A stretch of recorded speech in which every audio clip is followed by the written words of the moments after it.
शिवाजी महाराजांच्या पुतळ्यातील मुख्य आरोपी जयदीप आपटे याला आज पोलीस कस्टडीतून त्याची न्यायालयीन कस्टडीत मुक्तता झाली।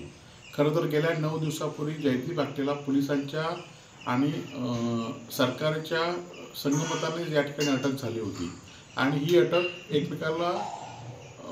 एकमेकांची संगमत असल्याने ही अटक होती। परंतु गेल्या 9 दिवसांमध्ये पोलिसांनी जयदीप आपटेकडून कुठली माहिती गोळा करू शकले नाही। हे खरं तर पोलीस खात्याचं अपयश म्हणण्यापेक्षा पोलीस खात्याचं संगमत आहे। खरं तर बांधकाम विभागाच्या भ्रष्टाचारामुळे पुतळा कोसळला आणि त्यानंतर बांधकाम विभागाला गृह खात्याने पाठीशी घातल्याचा आजचा हा प्रकार म्हणजे गृह खात्याने पाठीशी घातल्याचा हा प्रकार आहे। त्याचबरोबर जयदीप आपटेला खरं तर हे टेंडर कोणी दिलं, या टेंडरमध्ये जयदीप आपटेची कोणाशी ओळख होती, जयदीप आपटेला हिचे पैसे कसे मिळाले, त्यांनी पैसे कसे डिस्ट्रीब्यूट केले, ह्याचा कुठलाही तपास पोलिसांनी केला नाही आणि त्यामुळे आमच्यासारख्या शिवप्रेमींनी खरं तर ही छत्रपतीचा अपमान आहे।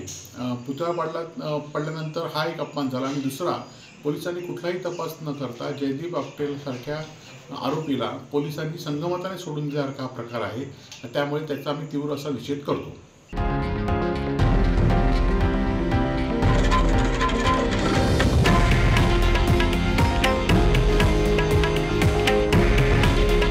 हे आहे देशातील नंबर 1 न्यूज नेटवर्क आणि आपण पाहत आहात TV9 मराठी।